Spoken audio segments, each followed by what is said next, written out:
Welcome to the African American Workers Union Hour of Power.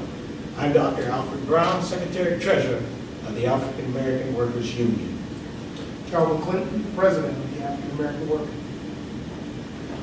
Now that Donald Trump has won the presidential election, we want to caution the African American community in particular of going with the false narrative that is being developed as to how the results of the 2016 election came about and how Donald Trump ended up being the president-elect in 2016.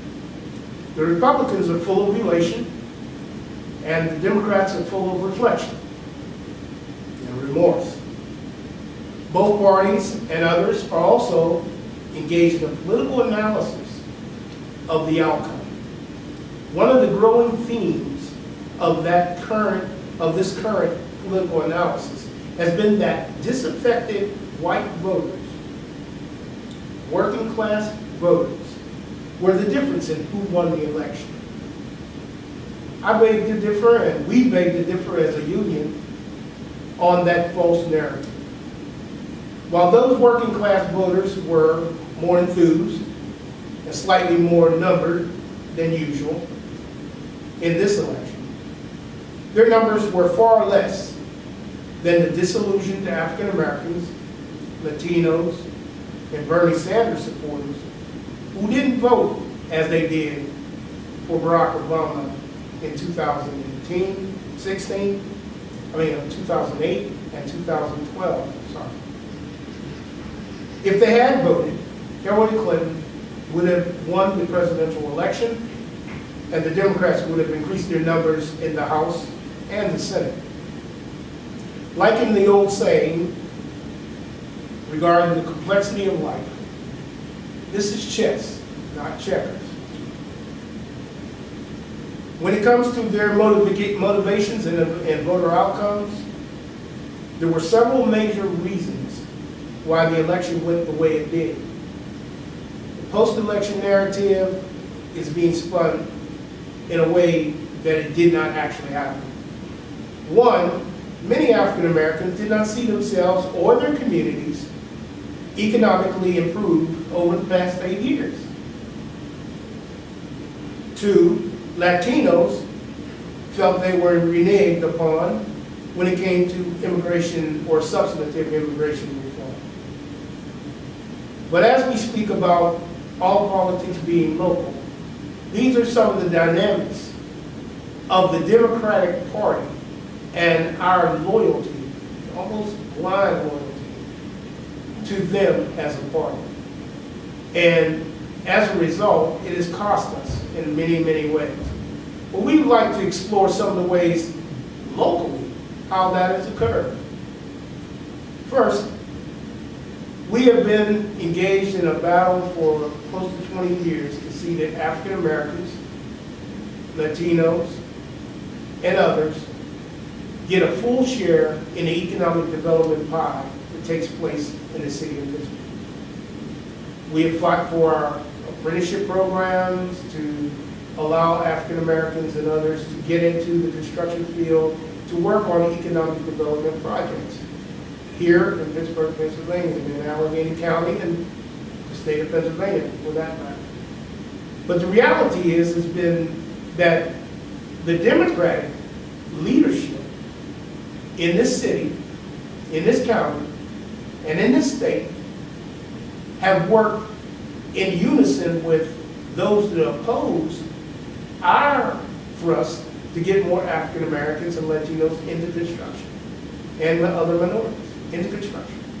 And we want to give you a prime example of that in the next moments ahead. The fact of the matter is that we have given, back in June of 2015, we started the process with a 247-page proposal for African Americans and Latinos and other minorities to become fully entrenched in the construction arena with the economic development projects that have been taking place.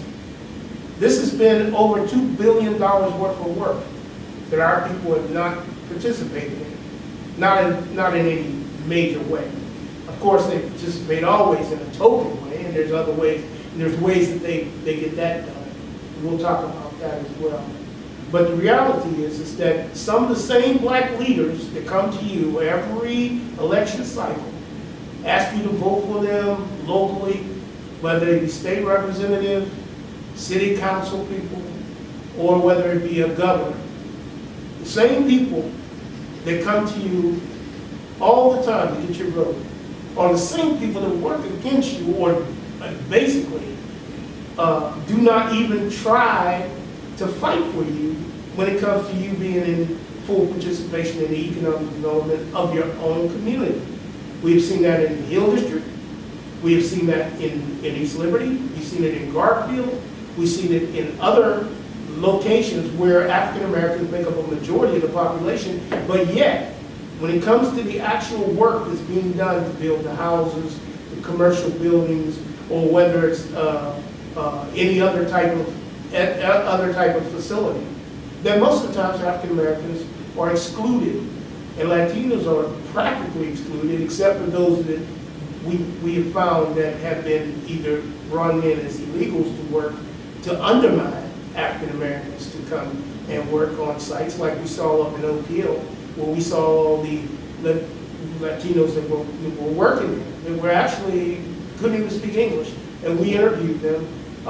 And at the same time, there were many of African Americans that were unemployed, underemployed, or living in poverty, right in the area, that never had a chance to work on the site. So I'll give a little time for Dr. Brown to give his input on this aspect, as I will continue.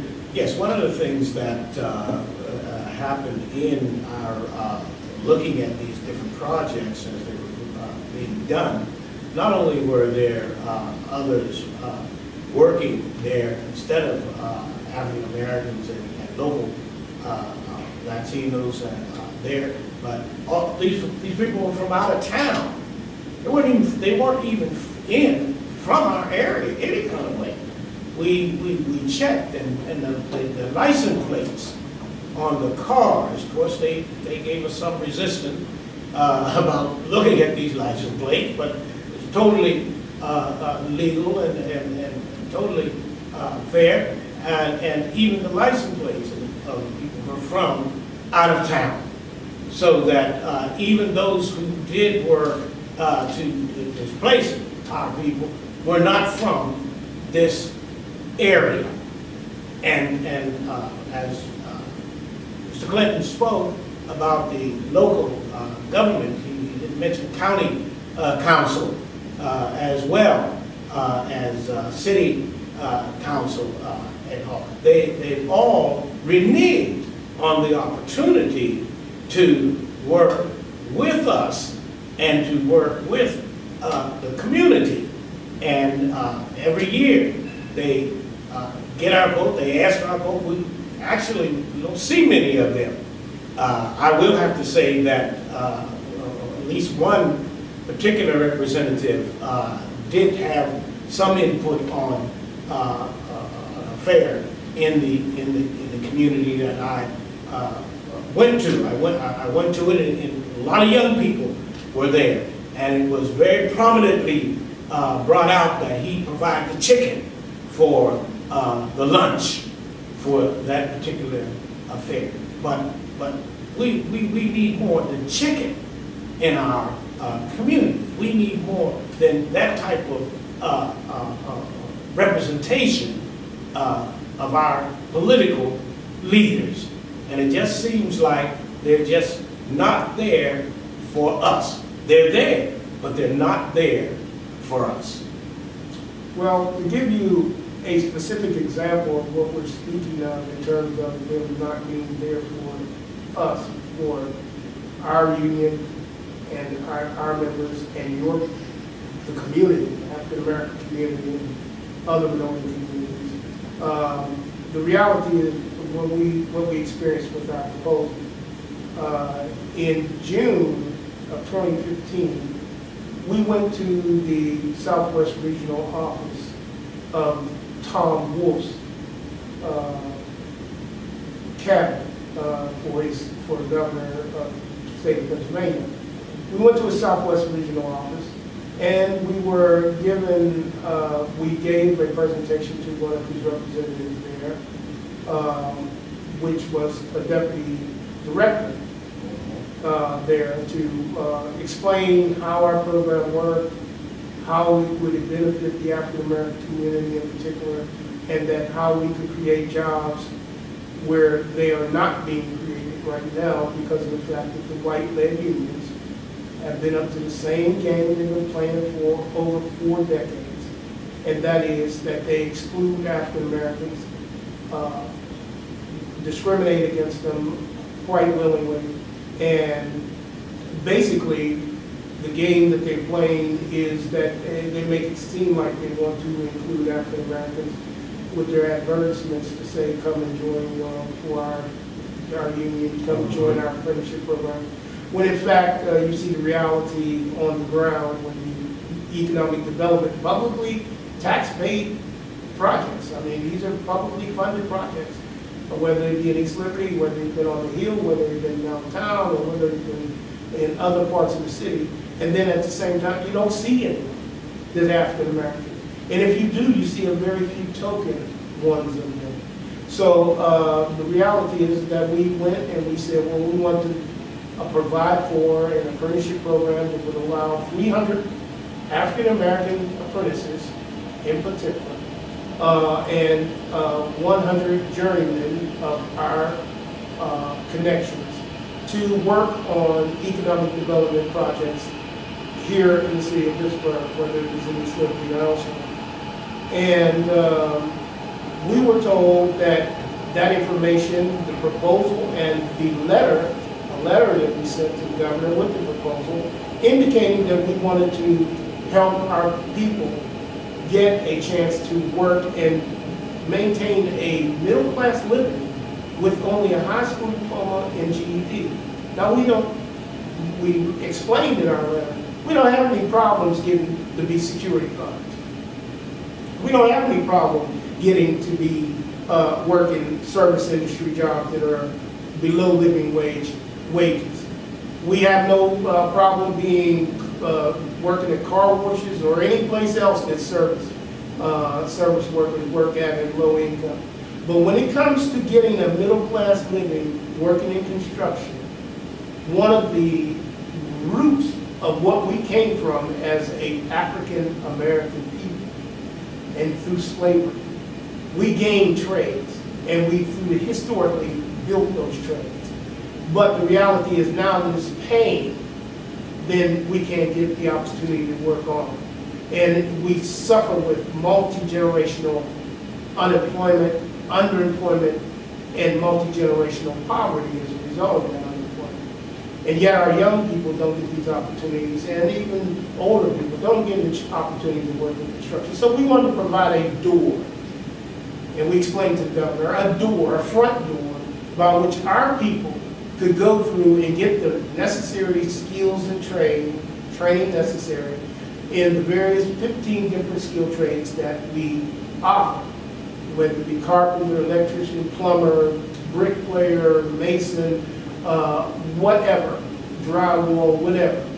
We could provide that training, and with equality, our people could be accepted into the ranks of employment with the various developers and be able to make a middle-class living with that high school diploma or GED that they have, that they're currently utilizing, being a security guard or being a nurse's aide or being in some other field that doesn't have the type of upward mobility and income mobility that construction can provide. So, also, I think it's necessary to interject here that we're not talking about ban-the-box people. We're not talking about ban-the-box people. We're talking about the people who have no record. Ban-the-boxes, those for people who've come out of correctional institutions and they want to bring them back into society. That's the ban the box people. We're not talking about those people specifically. We're talking about specifically those of our young people that are graduating year after year, generation after generation, have no records, have no criminal history, have no drug problem, have none of these things that are hindering them except a job, except training that will equip them to be able to get a middle class living. And we hear a lot lately now about ban the box and how they're going to help this person when they get out of jail. What about that person? What about that young person, that young lady, that young man that's never been to jail, doesn't plan to go to jail, not an alcoholic, doesn't plan to be an alcoholic? Their only holdback is that they don't have a job. And we've seen the things that have been provided welfare-wise. And we believe that the African-American community and the Latino community is not a welfare community, but they are a strong-minded community, wanting to contribute to the economics of this country. And have the work ethics necessary to provide the type of employee that would be in a construction scenario, would be a great construction employee, whatever skill they choose.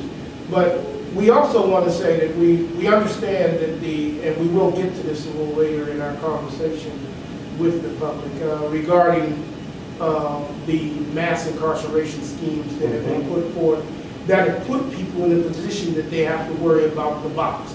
Now, we're concerned about the box too, because we believe that there should be legislation, especially in light of some of the things that are going on with the marijuana expansion or the expansion of marijuana laws in the state, that some people, and a lot of them were involved in nonviolent marijuana laws where they get marijuana infractions, where they ended up with felonies.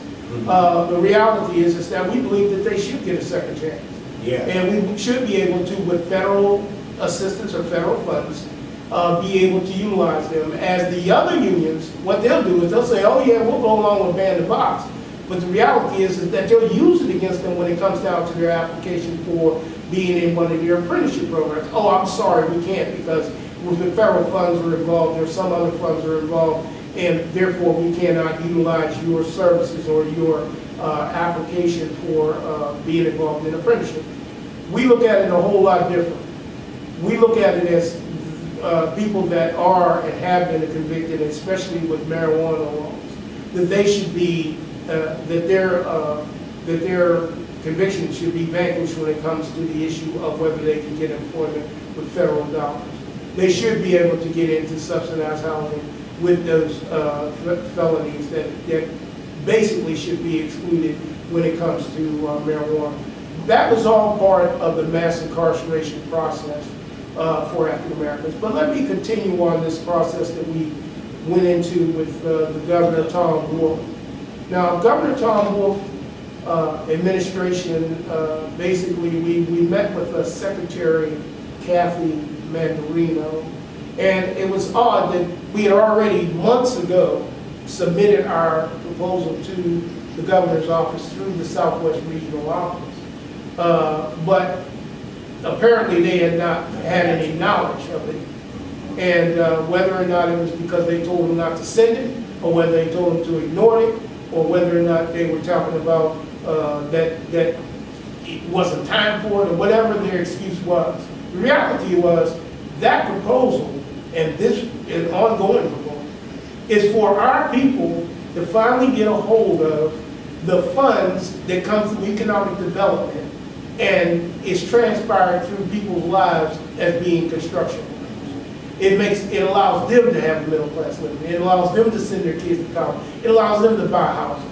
It allows them to be in a position where they can afford affordable housing, which they use as an excuse for what we used to call during the Civic Arena event was urban renewal meant Negro removal. Same thing that's happening in East Liberty. That's all it is. It's urban renewal, but we want to get rid of you. Now, if anybody understood what was going on in East Liberty before the funds came in for all the redevelopment, that there was no interest in uplifting the African-American community that was the majority into well-paying jobs or into jobs in construction or whatever, where they could work their way out of poverty. They just basically ignored the community and let it run down. And now we have the new transition to what they would like to call it East End or East Side or one of the other nomenclatures they want to use for what is East Liberty. Reality is that they didn't want it for you.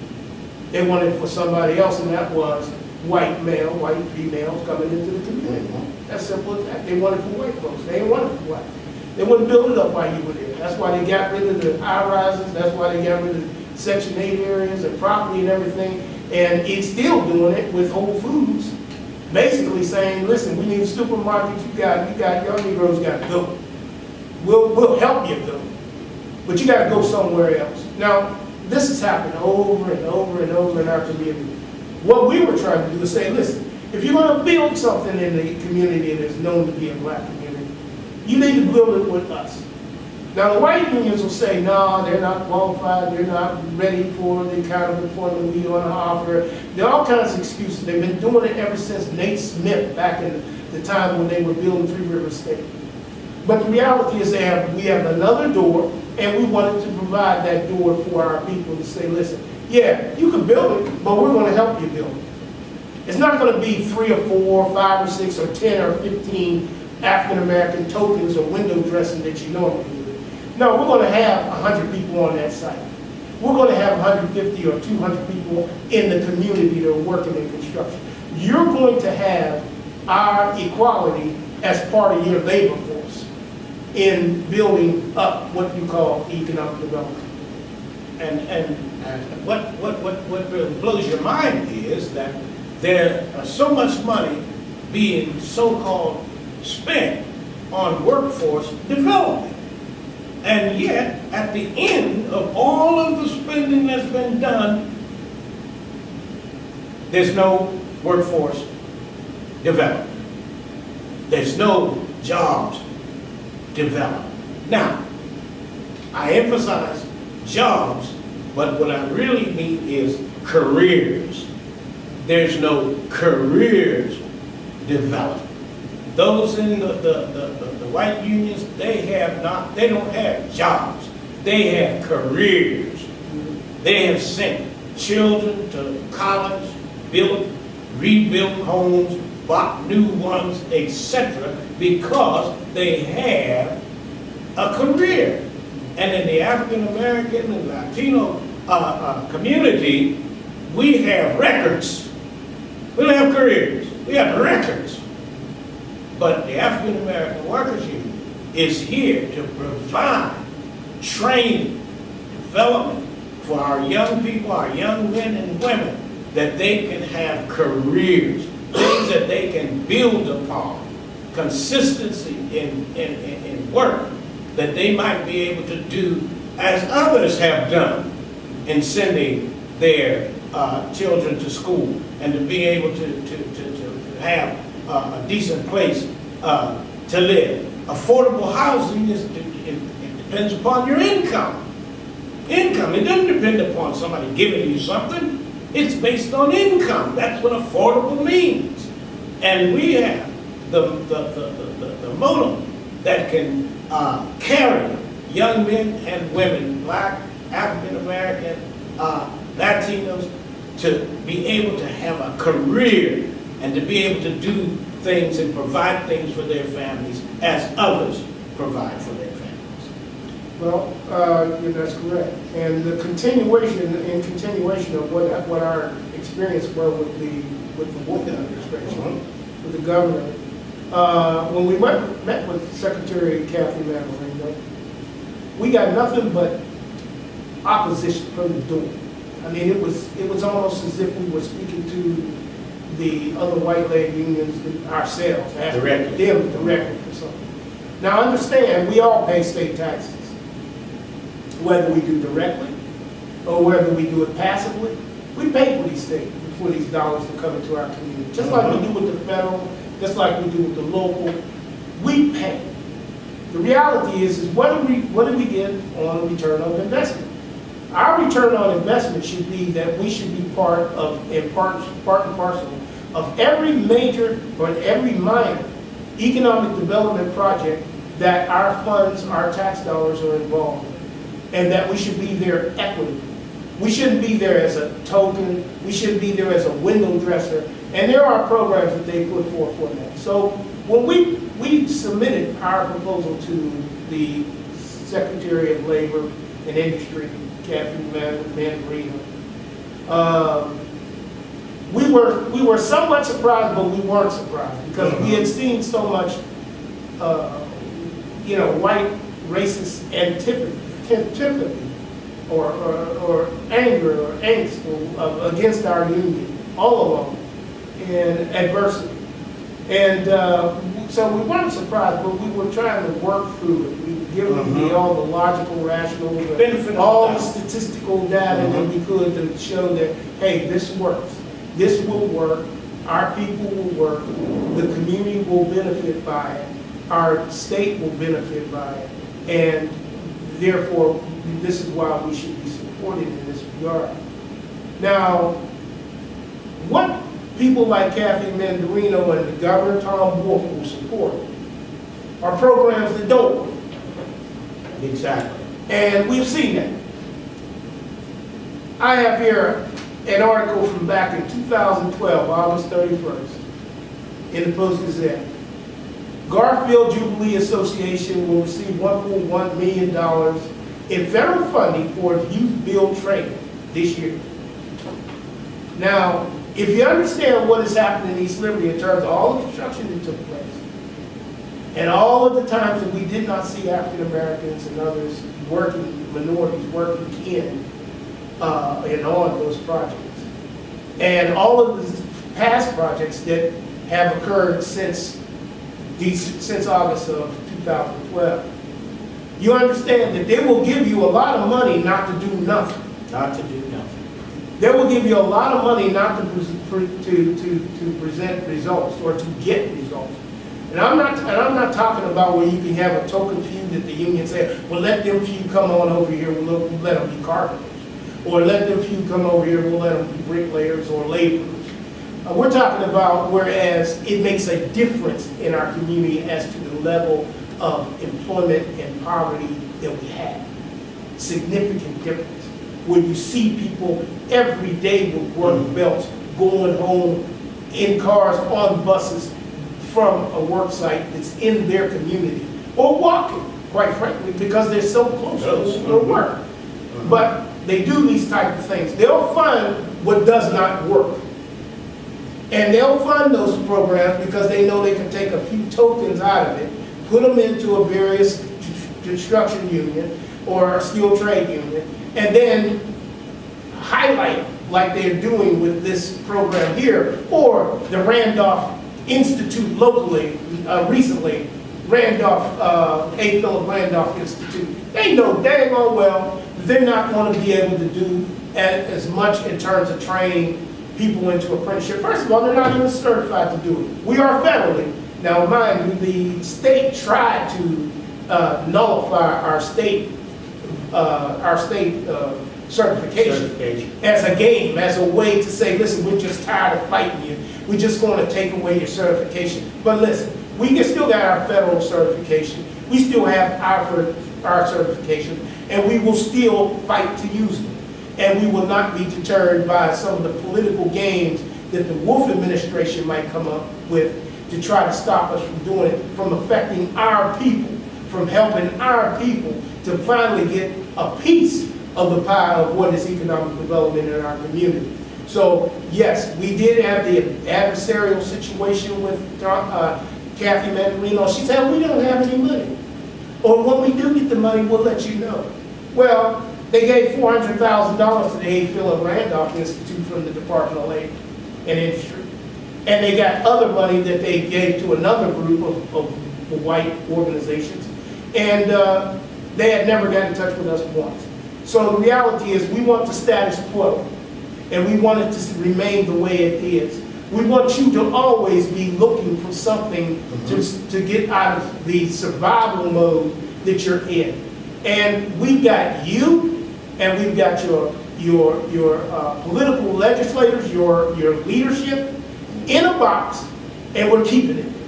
And that's what's going on with what happened lately with our situation with Tom Wolf and his he exclaimed on September 23rd of 2015, executive order. He wants to espouse his commitment, he says, to diversity, inclusion, and opportunities for all Pennsylvanians, And in addition, his motto was, teachers that teach, jobs that pay, and government that works. Tom Wolf was a liar. He did not do that. He did not follow through with his promise of all Pennsylvania. Yes. He didn't go with inclusion. He did not even consider our proposal, even though he knew about it, and like we knew about it, if he didn't, he should tell Secretary Mandarino and them that they didn't do their job. Or the Southwest Regional Office of his office right here in Pittsburgh, Pennsylvania, that they didn't do their job. They didn't get it to him.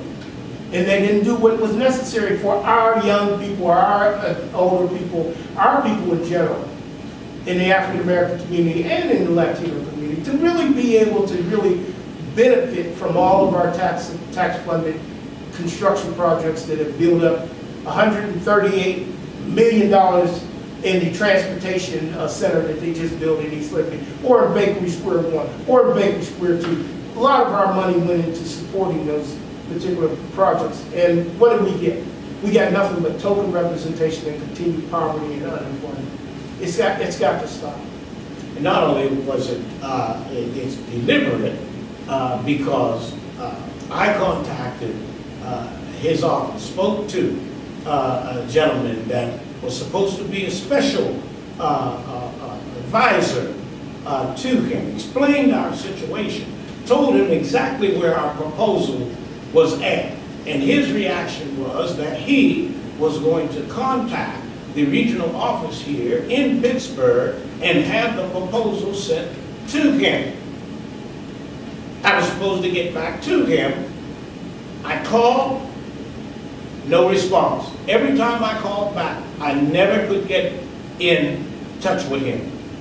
After about a month of trying to get in touch with him, finally I received a call from the actual director of their office here in Western Pennsylvania. Spoke to her about the proposal, told her who had it in her office.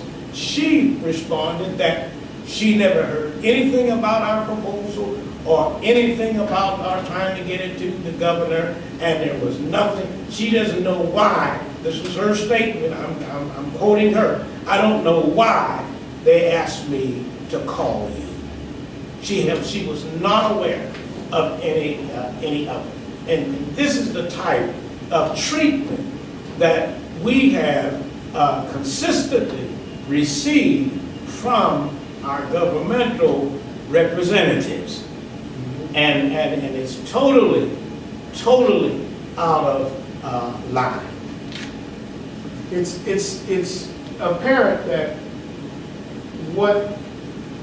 when we look at this whole situation with local representatives and local Democratic Party functionaries, whether it be state representatives, we talked to some state representatives about our proposal.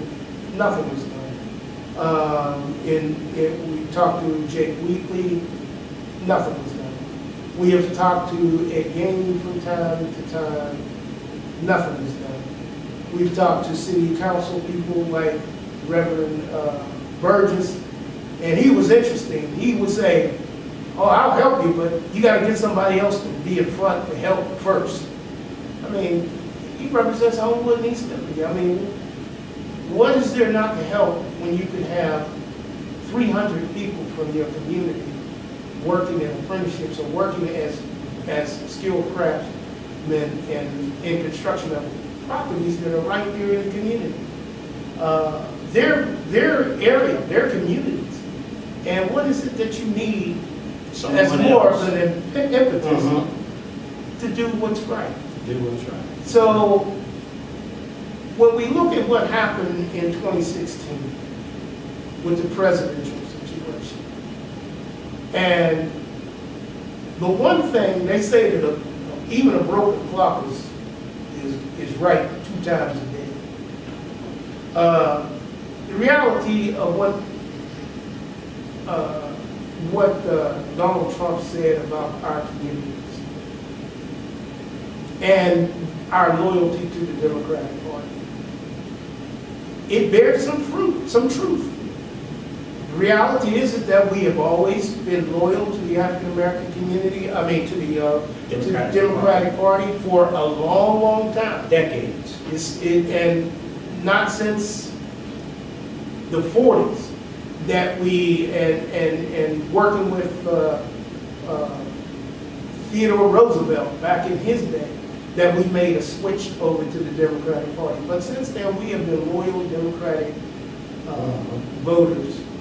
And he was right.